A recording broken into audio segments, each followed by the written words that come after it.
지난 24년 서울에서 개인 파산을 신청한 사람 10명 중에 8명이 50대 이상이었습니다. 우리나라 개인 회생 사건이 연도가 바뀔수록 계속 늘어나고 있는데요. 2021년엔 81,030건, 22년엔 89,966건, 그리고 23년엔 확 늘어났습니다. 12만 1,017건이 접수가 됐었는데 24년엔 정말 깜짝 놀랄 만큼 늘어났습니다. 15만 6천 건이 넘었기 때문에 이런 현상이 개인의 재정 문제를 넘어서서 결국 우리나라 경제 전반적으로 구조적 문제가 심각해지고 있다, 이렇게 해석하는 게 맞습니다. 2024년 15만 건의 개인 파산 중에 서울 회생법원에 접수된 개인 파산 신청 건수가 8,728건이었습니다. 그 중에 15%인 1,314건이 서울금융복지상담센터로 들어갔습니다. 서울금융복지상담센터로 들어갔다는 얘기 뭐냐면 뭔가 좀 봐줄 수 있는 여지가 있냐, 이걸 좀 체크해 보는 게 바로 이 담당 부서인데, 그래서 서울금융복지상담센터가 지난해 들어온 개인 파산 신청 1,314건 중에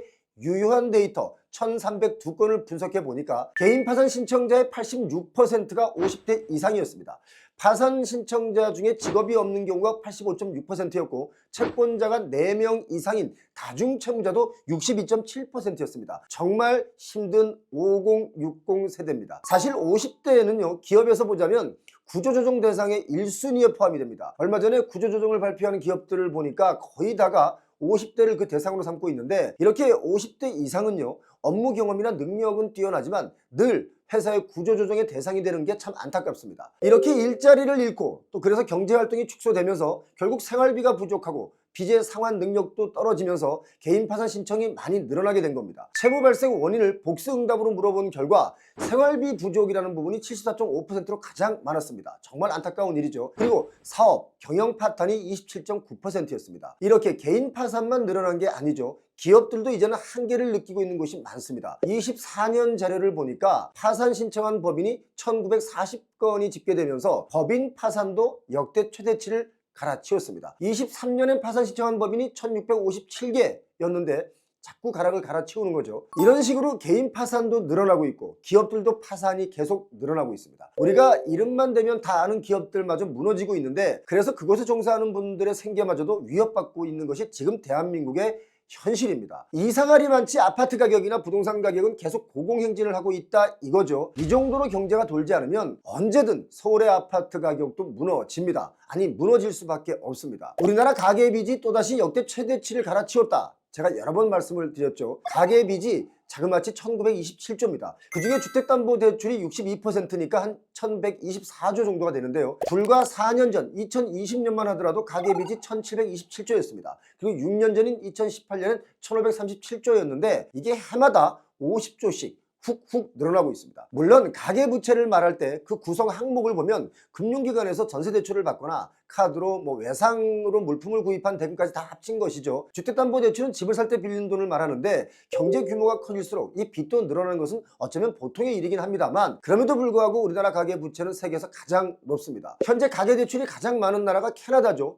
100.6%입니다. 우리나라가 91.7%인데 세계에서 두 번째로 높습니다. 세계 평균은 60.3%이고 아시아 국가의 평균은 그보다 좀 더 아래인 57.4%죠. 지금 우리나라의 경제가 어려운 이유 중에 하나가 바로 이 가계부채 부분이 아주 큰 부분을 차지하는데, 가계부채가 증가하면 이자 부담이 늘어나죠. 그래서 쓸 돈이 없으니까 소비가 감소합니다. 그러면 기업들의 물건이 잘 안 팔리니까 기업들의 실적이 나빠지겠죠. 기업들의 실적이 나빠지면 고용을 줄이고 지출을 줄이고 투자마저 줄여서 살아남으려고 합니다. 그렇게 되면 경제 성장률이 둔화되면서 실업자, 은행 연체율이 자꾸 올라만 갑니다. 한마디로 총체적 부실이 발생하면서 악순환의 고리에 빠져들게 되는데, 지금 우리나라가 딱 그 상황에 접어들고 있습니다. 그렇다면 이 상황을 해결하려면 어떤 방법이 있을까요? 제가 볼 때는 딱 한 가지입니다. 가계부채를 무조건 줄여야 됩니다. 가계부채를 줄인다는 것은 부동산 가격의 안정화가 이루어지면 가능합니다. 부동산 가격의 안정화가 되면 가계부채가 늘어나는 속도도 줄어들고 안정이 될 수밖에 없습니다.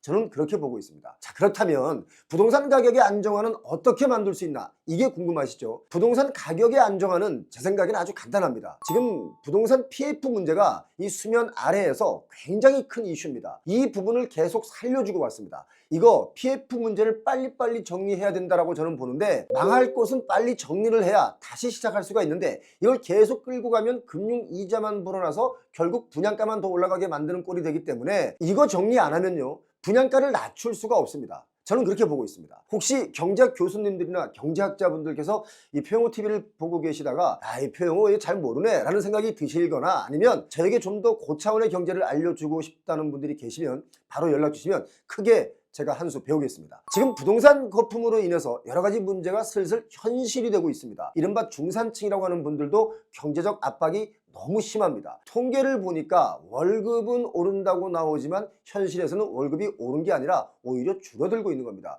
물가가 너무 비싸기 때문이죠. 심지어 월급 받아서 아이들 학원 보내고 또 아파트 관리비 내고 나면 쓸 돈도 없다라고 할 정도로 여유가 없습니다. 얼마 전 통계를 보니까 중산층이 월급 받아 이것저것 지출하고 나면 여윳돈이라는 게 한 70만 원도 안 되는 그 돈밖에 없다는 겁니다. 그럼 저축은 또 언제 하냐 이거죠. 23년 4분기 그 기준에 통계청 국가통계포털 자료를 보니까 소득 3분위에 해당하는 중산층 가구의 실질 흑자액이 평균 65만 8천 원이다 이렇게 나와 있습니다. 이 돈으로 언제 돈 모아서 집을 삽니까? 그렇지 않습니까? 그래서 다들 빚을 잔뜩 내서 아파트를 사고 또 그런 식으로 아파트를 더 비싼 가격이라도 사는 사람들이 있으니까 가계빚이 더 늘어날 수밖에 없는 구조인데요. 아파트를 누군가는 계속 더 비싸게 사줘야 버티게 되는 이 구조라면 이건 밑돌을 빼서 웃돌을 막는 식이니까 언제 무너질지 모릅니다. 자, 부동산 비용, 세금, 교육비, 여기에 일반 생활비의 고물가 더 버틸 여력이 없다 이겁니다. 중산층의 여윳돈이 줄어든 가장 큰 이유는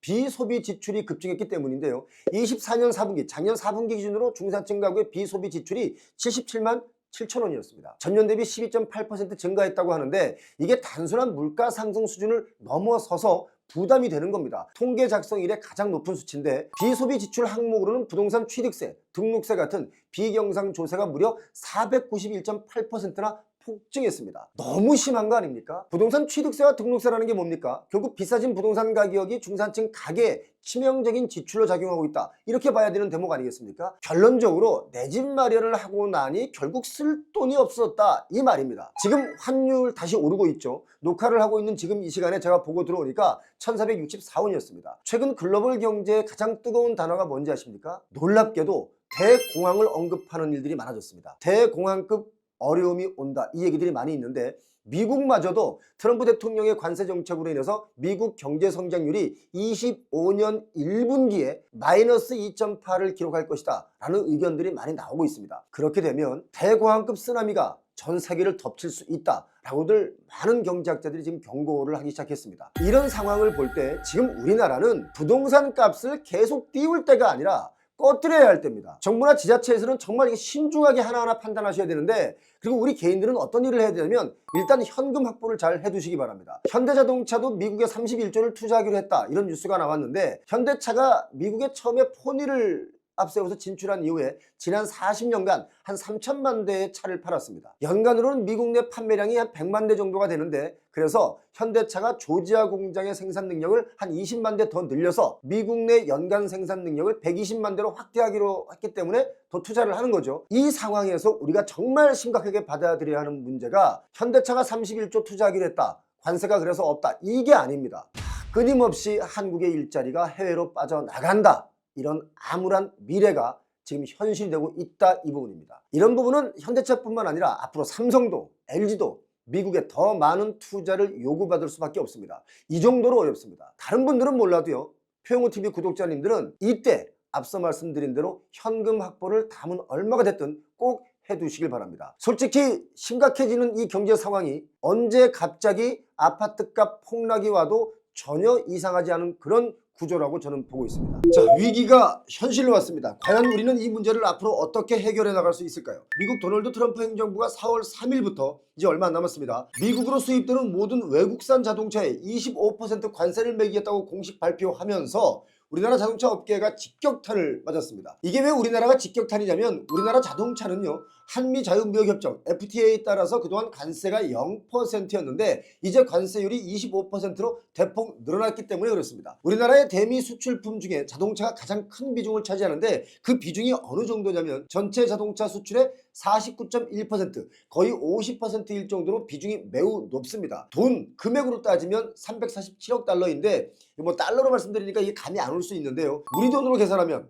50조 8천억 원입니다. 정말 어마어마한 돈이죠. 이 정도의 수출 금액이 미국의 자동차를 수출하면서 벌어들이는 돈인데 이번에 25% 관세 조치로 인해서 수출이 최소 20% 이상 감소할 것이다. 이런 예측이 나오고 있습니다. 이런 예상대로라면 해마다 미국의 자동차 수출로만 10조 정도 감소가 이루어지는데 이 정도면 우리나라에서의 일자리 숫자가 정말 수만 개 사라집니다. 이게 어느 정도 무서운 일인지 제가 일일이 숫자로 다 말씀드리기보다는 경제학 교수 중에 최고 전문가분과 연결해서 한번 여쭤보도록 하겠습니다. 그 완성차에 대한 관세 때문에 일자리 감소하는 것이 있고 또 이제 부품 관련해서 이제 일자리 감소하는 게 또 있고요. 직접적인 현대에 고용되어 있는 것보다는 소위 하청업체죠. 이제 그 관련한 여러 가지 이제 하청업체들 일자리가 많이 감소할 거고 더 이제 좀 더 중기적으로 보면 자동차뿐만 아니라 이제 연관되는 그 철강부터 시작해가지고 에너지까지 저 미국의 이제 전체적인 그 가치 사슬을 처음부터 끝까지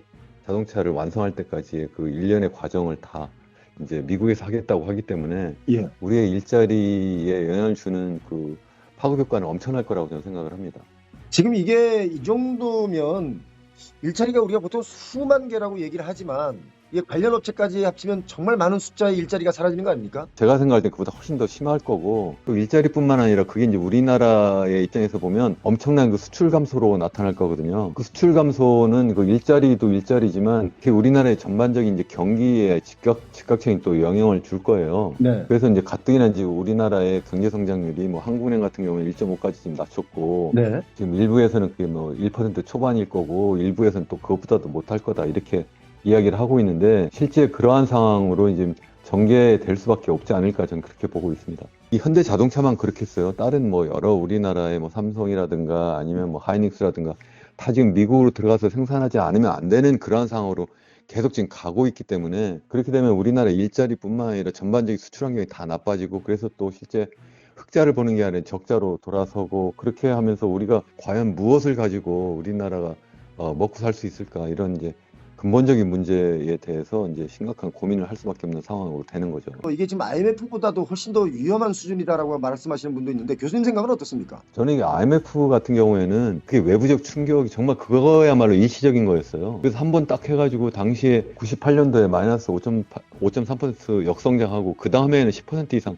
플러스 성장을 했거든요. 근데 이건 그렇게 되지 않을 거라는 거예요. 무역을 해가지고 먹고 사는 우리나라는 정말 심각한 문제라는 거고 더더욱이 우리나라 같은 경우에는 이제 인구 고령화가 전 세계에서 제일 빨리 진행되고 있기 때문에 그것 때문에 우리나라의 잠재 성장률이 계속 감소하고 있거든요. 단기적으로도 지금 경기가 침체되는 정도가 아니라 불황을 넘어서 아주 심각한 불황, 굉장히 계속될 수밖에 없는 상황이고 그게 우리나라는 특히 더 심하다. 자, 들으셨죠? 지금 이 정도로 심각합니다. 완성된 자동차에만 25%에다가 엔진을 비롯한 핵심 자동차 부품에도 25%의 관세가 적용된다고 하니까 이건 뭐 완성차의 일자리 문제를 넘어서 부품업체까지 타격이 예상되기 때문에 우리나라 자동차 산업 생태계 전체가 완전히 판이 바뀔 수 있을 정도로 전례 없는 대위기를 맞고 있는 겁니다. 지금 아파트 값이 문제가 아니라 뭘 먹고 살아야 하나 하는 생존의 문제가 달렸습니다. 이쯤에서 제가 강력하게 한 말씀만 드리겠습니다. 정치권은 당장 정쟁을 멈추고 국민들이 먹고 사는 문제에 대해서 논의해 주시기 바랍니다. 당신들 싸우는 통에 국민들만 죽어나갑니다. 이데올로기의 문제가 아니라 먹고 사는 생존의 문제입니다. 자, 현대차, 기아차, 한국-GM 다 걱정입니다만 이 중에 한국-GM은 생산량의 85%를 미국에 수출하고 있기 때문에 가장 큰 타격이 예상되죠. 한국-GM의 직원 수가 8,700명이 조금 넘습니다. 한국-GM이 따지고 보면 우리나라 기업도 아니기 때문에 관세로 가격 경쟁을 잃게 된다라고 하면 우리나라에서 갑자기 철수할 수도 있습니다. 그렇지 않습니까? 현대자동차는 7만 5천 명이 근무하고 있는 대기업이죠. 기아자동차 역시 3만 5천 명이 근무하고 있는 대기업입니다. 이 세 개 회사에서만 대략 12만 명이 근무하고 있는데 부품업체나 관련 하청업체를 합치면 그 숫자는 훨씬 더 많고요. 그 많은 직원분들 중에 일자리를 잃게 되는 사람의 숫자를 상상하면 정말 큰 충격이 현실로 온 겁니다. 자, 4월은 완성차의 관세 25% 그리고 5월부터는 자동차 부품에도 동일한 관세를 부과한다는 방침을 확정했기 때문에 부품을 수출한 후에 현지에서 조립해서 판매하는 이른바 우회 수출길 이걸 우리가 모색하다가 이제는 이것마저도 차단된 겁니다. 이렇게 되면 지금 당장은 아니어도 장기적으로는 국내 자동차 제조 생태계 그 자체가 완전히 무너질 수 있다라고 하는 위기의식을 가져야 됩니다. 얼마나 심각한 상황인지 좀 더 깊게 설명을 드리면 작년 2024년 우리나라의 무역 흑자가 518억 달러인데요. 그 518억 달러 중에 대미 자동차 흑자만 325억 달러입니다. 전체 흑자 중에 62%에 달하는 어마어마한 퍼센티지가 미국에서 나왔었는데 이제는 이게 유지가 안 된다는 겁니다. 2024년 현대차, 기아차의 대미 수출 규모가 총 101만 5,005대였습니다. 현대, 기아, 제네시스, 한국GM, 르노코리아, 쉐보레 이거 다 합쳐서 우리나라에서 판매된 자동차 수가 134만 대입니다. 자, 정리를 하면 우리나라에서 판매된 자동차 수가 134만 대, 현대, 기아만 미국에 수출한 자동차 수가 101만 대. 이 정도로 대미 수출 의존도가 높았습니다. 부품업체는 정말 더 어렵습니다. 미국에 생산기지도 없죠. 그래서 시장 점유율도 낮은데 우리나라 부품업체가 완성차 업체나 1, 2차 벤더 그러니까 협력업체에 비교하면 관세 타격이 더 클 겁니다. 자, 한국자동차연구원의 자료를 보면 우리나라 부품사가 약 15,000곳이 있는데 그중에 4인 미만의 영세업체가 50.3%로 절반이 넘습니다. 이제 앞으로 뭐 한국타이어나 금호타이어 이런 대형 부품업체의 경우도 미국 현지의 생산시설을 더 확대해서 관세를 피할 방법을 모색할 텐데요. 그럼 역시 뭡니까? 우리의 일자리는 또 크게 줄어듭니다. 작년 대미 자동차 부품 수출액이 82억 달러인데요. 우리 돈으로 11조 원이죠. 관세를 적용받으면 2조 원 이상을 내야 되는데 이게 참 어려운 일인 게 뭐냐면 부품업체의 부품 납품 후 평균 영업이익률이 3% 정도밖에 안 됩니다. 이 정도의 이익을 보면서 겨우겨우 버티면서 일을 했는데 관세로 25%를 물고 나면 이거 버틸 방법이 없겠죠. 자, 그러면 자동차 부품사의 줄도산이 시작될 수도 있습니다. 이 부분 역시 일자리 수만 개가 사라질 수 있는 겁니다. 산업연구원의 보도를 보니까 트럼프의 관세 부과로 인해서 우리나라 자동차 생산이 최대 90만 대 감소하고 대미 수출은 20.5% 줄어들 것이다. 이렇게 전망을 했습니다. 글로벌 신용평가사 스탠더드앤푸어스가 관세 압박을 반영해서 올해 한국의 경제 성장률 전망치를 1.2%로 대폭 낮췄습니다. 우리나라의 25년 올해 경제 성장률 전망치는 한국은행의 전망치가 1.5%였는데 점점 더 내려가고 있죠. 자, 트럼프발 관세 자동차 시장에만 국한된 것이 아니라 우리나라 경제 전반에 걸쳐 밀려오는 대위기입니다. 트럼프 대통령이 관세를 부과하면서 이런 말을 했습니다. 이것은 영구적이고 100% 확실하다. 철회할 뜻이 없다. 이걸 분명히 한 말이죠. 그리고 이런 말도 했습니다. 이번 조치는 미국 경제의 일자리와 부를 가져다 줄 흥분되는 일이다. 본인 나라 미국에서는 흥분되고 좋은 일일 수 있지만 우리나라는 정말 치명적입니다. 그러면서 이런 말도 했죠.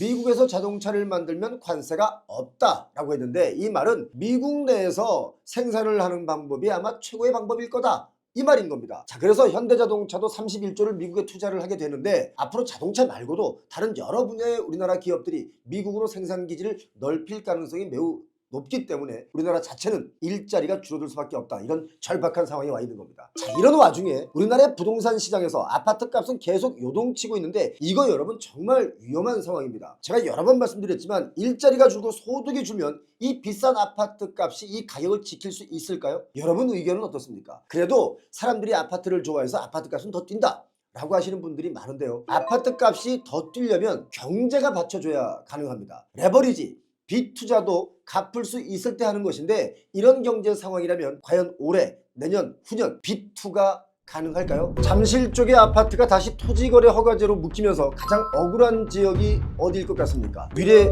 신도시입니다. 위례 신도시는 여러분 아시다시피 행정구역상 서울 송파구, 하남시, 성남시 이렇게 3개의 행정구역이 합쳐진 땅입니다. 이번에 송파구가 토지로 재지정이 되면서 갑자기 위례 신도시 분들 중에 서울 송파구의 행정구역에 속하는 분들이 우리는 왜 묶냐? 서울 집값이 다른 지역은 다 올라도 위례는 오르지 않아서 열받았는데 또 말로만 하던 그 위례 신사선도 17년 동안 사업이 지연이 되고 있어서 뭐 하나 나아진 게 없는데 왜 토지거래 허가구역으로 묶어서 거래마저도 안 되게 만드는지 모르겠다. 이렇게 하소연을 하고 있습니다. 국토교통부와 서울시가 강남 3구와 용산구 일대 아파트 2200여 단지 한 40만여 가구를 토지거래 허가구역으로 지정을 했는데 토지거래 허가구역으로 지정이 되면 아파트를 매매할 때 관할 지방자치단체장에게 허가를 받아야 하고요. 또 2년간 실거주를 해야지 매수가 가능합니다. 그러니까 전세를 끼고 사는 이른바 갭투기를 할 수가 없는 겁니다. 자, 이렇게 돼서 송파구의 가장 억울한 곳이 바로 위례신도시 지역이다 라는 말이 나오고 있는데 위례신도시 아파트 값은 사실상 보합세를 유지하고 있었죠. 토지마저 묶이니까 값이 더 하락하는 것 아니냐, 이런 걱정들이 앞서는 게 바로 주민들의 마음입니다. 위례 신도시 중에 송파구 지역에 속하는 아파트 값을 체크해 보니까 송파구 장지동에 힐스테이트 송파 위례, 여기 전용 101제곱미터가 지난 25년 2월 22일에 16억 3천만 원에 4층이 거래가 됐습니다. 이 아파트의 전용 101제곱미터가 24년 평균 거래가가 17억 중반인데요. 21년 최고가를 찍고 나서 22년도에 큰 폭으로 하락했다가 슬금슬금 올라와서 이 정도 가격을 유지하고 있었는데, 이제 토지거래 허가제로 묶이면서 가뜩이나 거래가 없었는데 이제는 매수세가 완전히 잠길 수가 있기 때문에, 그래서 주민들이 불만이 나오고 있는 겁니다. 아니, 송파에서도 잠실동만 많이 올랐지 위례는 오르지도 않았고 갑자기 이걸 묶어버리면 우리 어쩌란 말이냐. 그리고 같은 위례인데 행정구역이 성남이나 하남시의 위례는 토지가 아니기 때문에 그야말로 길 하나 차이로 거래 자체가 달라지는 게 이게 말이 되냐, 이런 주장들을 하고 있는 겁니다. 송파 위례 24단지 꿈에 그리는 아파트는 송파구의 장지동에 속하지만 길 하나 건너편의 위례 센트럴자이의 주소는 성남시 수정구 창곡동에 속합니다. 또 중앙광장을 따라서 조금만 걸어가면, 한 5분 정도 걸어가면 경기도 하남시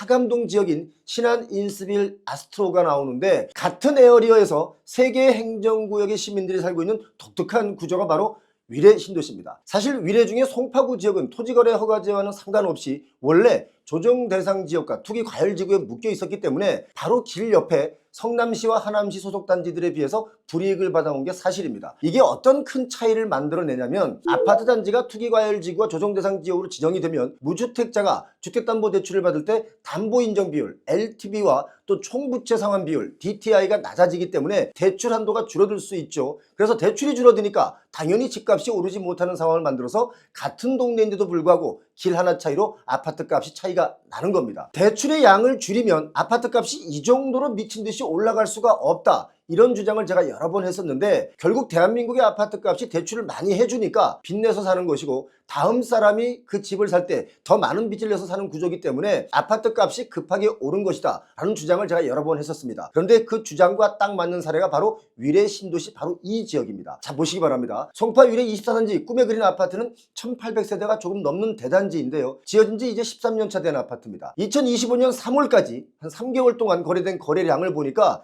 전용 51제곱미터가 2건, 그리고 84제곱미터의 경우가 단 한 건도 없었습니다. 그리고 바로 옆에 송파 더 센트레 아파트 전용 59제곱미터의 경우는 올해 거래가 딱 한 건이 있었습니다. 그런데 위례의 송파구 소속 단지에 비해서 성남에 속하는 위례 센트럴자이 이 아파트를 보면 총 1413가구입니다. 송파 위례 24단지 꿈에 그린 단지보다는 가구 수가 적은데도 25년 올해 전용 84의 경우가 4건이 거래되었고 전용 51제곱미터는 11건이나 거래가 됐는데요. 이렇게 대출의 양에 따라서 거래량도 완전히 달라진 겁니다. 가격도 당연히 성남시 소속이나 하남시 소속이 살짝 더 비쌉니다. 그 이유 역시 투기 과열지구와 조정대상 지역의 유무에 따라서 달라진 것이다, 이렇게 봐야 되는데, 부동산 정책이 얼마나 중요한지 다시 한번 강조가 되는 그 내용이죠. 투기 과열지구와 조정대상 지역으로 선정이 되면 또 달라지는 내용이 있는데, 양도소득세 비과세를 위해서는 2년을 반드시 실거주해야 되기 때문에 거래도 역시 주춤거리고 있고, 이런 것을 종합해 본다면 실거주 2년 또 대출량을 줄이는 이런 정책이 결국 투기를 그나마 좀 막을 수 있다, 이런 결론을 얻을 수 있겠죠. 자, 이걸 뒤집어서 얘기를 하면 지방의 부동산 가격이 하락하는 이유 중에 가장 큰 이유가 투기 세력이 투기할 수 없는 이익 구조라서 매수세가 지금 없는 겁니다. 결국 아파트 값은 뭡니까? 투자, 투기가 있어야 뛴다라는 공식이 성립되는 거죠. 이제 위례 신도시의 집값은 아마도 송파구 소속 단지들의 하락 거래들이 생각보다 좀 많이 나올 겁니다. 반대로 길 하나 차이인 성남시와 하남시 소속의 단지들은 풍선 효과로 인해서 소폭 가격이 오를 수도 있습니다. 사실 위례 신도시는 지리적 위치로 보면 아주 좋은 위치에 있는 것은 사실입니다. 그런데 위례와 지하철 3호선 신사역을 잇는 그 위례 신사선이 말 나온 지 17년이 지났지만 지금 진행된 것이 아무것도 없습니다. 여러 준비 끝에 2016년에 삼성물산 컨소시엄이 사업성 부족을 이유로 손을 뗐습니다. 그 이후 우선 협상 대상자로 선정된 GS건설 컨소시엄도 작년 24년 6월에 역시 사업성이 부족하다, 이런 이유로 같은 사업을 포기했습니다. 자, 위례 신사선은 그래서 현재 예비 타당성 조사 예타를 다시 준비하고 있는데요. 위례 신사선은 이런 상황이고, 또 위례 과천선이 있습니다. 여기가 또 걱정입니다. 국토교통부가 얼마 전에 공개한 위례 과천선 예상 노선도를 보니까 안타깝게도 위례 신도시를 지나지 않습니다. 이상하죠?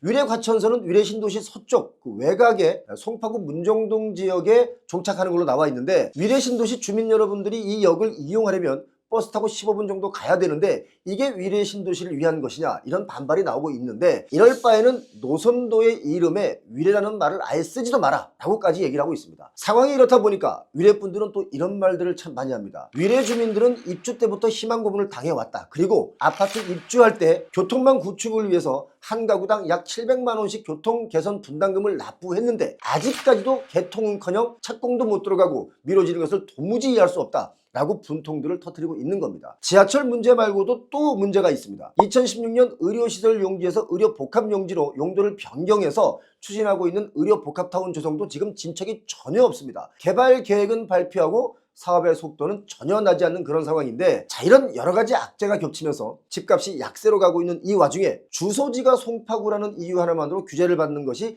너무 억울하다 라는 얘기들을 많이 하는 겁니다. 위례 신도시의 가장 큰 문제, 제가 앞서 말씀드린 대로 교통입니다. 강남과 위치적으로는 아주 가깝지만 불편한 교통으로 접근성이 떨어지기 때문에 출퇴근 시에 불편이 많은 지역이죠. 하지만 출퇴근 그 골든타임이 아니라 다른 시간에 움직이는 분들에게는 위례만큼 좋은 도시도 없습니다. 최근 강남권이 토지거래 허가구역으로 지정이 되면서 한간에서는 이런 말이 나옵니다. 가장 억울한 동네가 위례 신도시다. 부동산을 보실 때, 특히 주거용 부동산을 보실 때는 바로 이런 부분들을 하나하나 잘 참고하시길 바랍니다. 서울 강남의 아파트 값이 지난 2월부터 갑자기 수억씩 뛰었다가 또 갑자기 3월 24일을 기점으로 매수 문의조차 순식간에 사라졌습니다. 토지를 풀어줬을 때 호가를 막 올리고 또 그걸 사기 위해서 아침 일찍부터 부동산을 찾던 사람들이 어디론가 사라지고 호가를 낮춰서 매물을 내놔도 찾는 사람이 지금 사라졌습니다. 그런데요, 강남 3구를 토지로 다시 묶어놨더니 다른 지역이 꿈틀대고 있습니다. 바로 동작구, 흑석동, 그리고 성동구의 옥수동 쪽이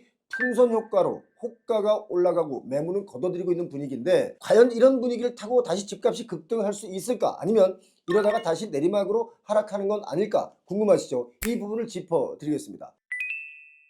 동작구 흑석동을 어떤 사람들은 서반포라고 부르는데요. 반포의 아파트 값이 최고가로 막 치고 달리니까 그 후광 효과를 보기 위해서 아파트 이름에 서반포자를 넣으면서 흑석동을 어떤 사람들이 서반포라고 부르기 시작했는데, 자, 이러다가 혹시 뭐 인천 송도, 그 송도는 서서서서 반포, 저기 강원도 원주 쪽은 동동동동동동동 반포, 천안 쪽은 뭐 남남남남남 반포 이렇게 부르게 되는 건 아닌지 그런 생각도 들었습니다. 자, 아무튼 동작구 흑석동의 아파트 값의 추이를 보면 흑석역 4번 출구와 바로 붙어있는 아크로 리버하임 아파트가 있습니다. 전용 84제곱미터 34평의 경우 최근 거래가가 24억 중반인데요. 강남권이 토지거래 허가제로 묶이자마자 전용 84의 호가가 30억에서 31억 원으로 껑충 뛰었습니다. 이거 여러분 좀 심한 거 아니겠습니까? 어떻게 호가가 갑자기 20%나 뛰는지 부동산 시장을 오래 공부한 저로서는 이거 도무지 이해가 안 가는 부분입니다. 여러분 이해 가십니까? 아크로 리버하임 이 아파트가 24년 작년 말에는 21억에서 23억 정도의 거래가 됐었는데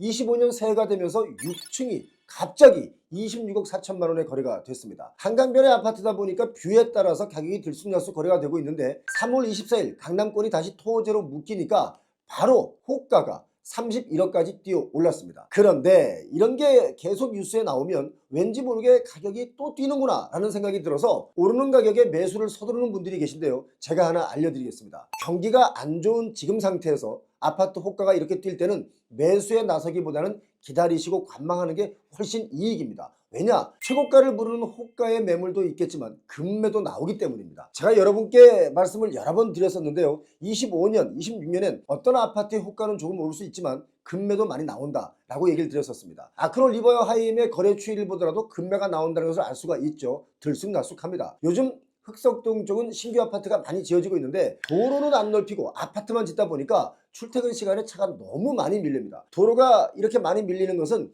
반포의 경우는 여긴 정말 최악입니다. 차라리 걸어가는 게 더 빠르다 이런 분들이 더 많습니다. 흑석동의 다른 아파트들의 가격 체크를 해보니까 흑석역에서 언덕 위로 쭉 한 20분 정도 걸어 올라가면 흑석 자이 아파트가 나옵니다. 전용 84제곱미터가 올해 거래는 없었고요, 작년 7월 거래가 17억 5천만 원이었는데 전용 59제곱미터의 경우는 15억 중반에 올해도 거래가 많이 됐습니다. 이것도 역시 3월 24일 이후에는 전용 84는 20억대, 전용 59제곱미터는 18억대로 호가가 올랐습니다. 이 정도면 이거 정말 심한 겁니다. 풍선 효과를 노리고 무리하게 호가를 올리고 있다 이렇게 봐야 되는데, 흑석자이는 이제 지어진 지 3년차 된 신축이긴 합니다만 흑석역에서 아파트까지 가려면 이게 좀 힘이 듭니다. 언덕이 좀 가파르긴 하거든요. 나이 든 분들과 여길 직접 가보시면 야, 여기 등산 코스냐? 이렇게 말하는 분도 있습니다. 단지 내에 들어가면 평탄화 작업이 잘 돼 있는 편이긴 하지만 워낙 경사가 심한 곳이다 보니까 단지 내도 완벽한 평지는 아닙니다. 그런데 바로 옆에 초등학교, 중학교, 고등학교 다 있는 학생권이고요. 중앙대 병원도 바로 밑에 있기 때문에 거주 여건은 참 좋고 또 지대가 높다 보니까 위에서 내려다 보이는 그런 시야도 나쁘지 않습니다. 이런저런 것을 다 감안해서 보면 지난 2월에 잠실, 삼성, 대치, 청담 일부 이 지역에 토지거래 허가제가 해제된 이후에 흑석동의 아파트들마저도 호가를 무리하게 올리는 측면이 있다. 저는 그렇게 보고 있습니다. 일단 매수세가 좀 붙었다라고 생각이 들면 일단 가격을 올리고 보는데요. 이게 다 2021년 최고가를 경신하며 그때 막 올랐던 그 추억이 있기 때문에 지금도 이렇게 올리는 겁니다. 그러나 그때와 지금은 차이가 많이 나기 때문에 호가를 높인다고 해도 마구잡이로 달려들지는 않는다. 이런 게 지금 현실입니다. 요즘 우리나라의 아파트 가격을 보면 제가 보기엔 정말 한마디로 미쳤습니다. 이렇게 미친 배경 중에는 안전자산이다라고 하는 인식이 강해졌기 때문에 더욱더 아파트에 올인하는 분들이 많아진 겁니다. 금값도 미친 듯이 올라가고 있는 것이 안전자산이다라는 인식이 있기 때문인데 금값이 특히 우리나라가 다른 나라에 비해서 아주 비쌉니다. 트럼프 미국 대통령의 관세 위협으로 인해서 최근 금값이 더 뛰었죠. 우리나라 금값을 국제 평균 금값이랑 비교를 하면 한 20% 이상 비싸게 거래가 되고 있습니다. 그 이유 역시 뭡니까? 좀 전에 말씀드린 대로 안전자산이다. 그래서 투자한다. 이런 마음이 강해서 그런 겁니다. 그렇다 보니까 이런 안전자산에 대한 선호도가 높아지면서 입지 좋은 곳의 아파트 값은 조금씩 더 오르고 있는 것이 사실이죠. 그래서 서울 아파트의 경우는 외지인들이 많이 매수하고 있는데요. 외지인 매수가 1년 전보다 50%가량 더 늘어나고 있습니다. 2023년 서울 아파트 매매 거래 41,232건 중에 외지인이 매수한 건수는 8,955건으로 전체 21%를 차지하다가 24년에 들어서는 보시다시피 확 늘었습니다. 24년에 강동구의 집값이 좀 많이 올랐었죠. 뭐 올림픽파크 포레온의 영향도 있겠지만 이 지역이 좀 올랐습니다. 그 이유도 보시다시피 외지인 매수 비율이 많았기 때문에 오른 거라고 봐야 됩니다. 최근 며칠 동안 호가가 뛰는 곳이 흑석동만 그런 것은 아니죠. 기존 토지거래 허가구역인 성동구 성수동과 그 바로 옆 금호동, 옥수동 쪽은 호가가 지금 2억 정도 훌쩍 뛰었습니다. 거래가가 아니라 호가입니다. 옥수동 레미안 옥수 리버젠 이 아파트를 보니까 지어진 지 14년 됐죠. 여기도 언덕이 아주 심합니다. 언덕이 심한 만큼 뭐 한강은 잘 보이고 또 3호선 금호역과도 가깝습니다. 전용 면적 84제곱미터의 경우 3월 9일 얼마 전입니다. 22억 5천만 원에 16층이 거래가 됐는데 지금 호가가 여러분 얼마인지 아십니까? 25억원까지 올랐습니다. 부동산에서도 이 정도 가격은 미쳤다라고들 합니다. 자, 마포구도 마찬가지입니다. 특히 마포 한강변의 아파트들 호가가 지금 많이 올랐습니다. 강남권이 다시 토호제로 묶이면서 주변 지역이 갑자기 호가가 부풀어 오르고 있는 거죠. 3월 24일 토호제가 재지정되니까 21일, 20일 바로 직전 금요일, 토요일에 사람들이 엄청나게 마포 흑석으로 몰려들었습니다. 물론 거래는 안 되고 있습니다. 거래가 안 되었던 이유를 보니까 매수자가 사겠다고 달려드니까 매도자가 갑자기 마음이 돌변해서 안 팔겠다. 2억을 더 주면 팔겠다.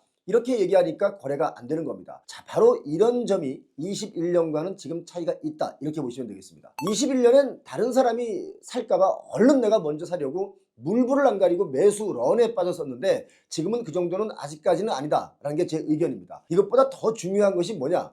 바로 정책이 어떻게 바뀌느냐에 따라 다시 어떤 상황이 또 바뀌어서 펼쳐질지는 장담할 수가 없습니다. 하지만 지금 우리나라의 여러 가지 경제 상황에 비춰볼 때 빚을 더 많이 내서 달려드는 것은 이건 정말 위험한 일이다 라는 것입니다. 다만 한 가지, 강남권이 토지거래 허가제가 올해 9월까지죠. 그런데 이게 만약에 안 풀리고 좀 더 오래 간다 라고 하면 마포, 동작 이쪽으로 매수세가 살아날 수가 있기 때문에 제가 모니터링을 아주 열심히 해서 집값의 변화 그리고 전망을 빠르게 여러분께 보고 말씀드리겠습니다. 여러분, 아파트를 매수하시려는 분들은 너무 조급해하지 않으셨으면 좋겠습니다. 지금 앞서 말씀드린 대로 경기 상황이 정말 예사롭지가 않습니다. 금융권의 임원으로 있는 제 지인이 저에게 전화가 와서 하는 말이 2, 3년 안에 경기가 좋아진다라는 것을 장담할 수가 없다. 은행 연체가 너무 많다. 연체율이 시간이 갈수록 상상외로 늘어난다. 이렇게 얘기를 하는 겁니다. 이런 상황을 절대 우리 무시해서는 안 됩니다. 그리고 금매가 나오고 하락의 폭이 커지면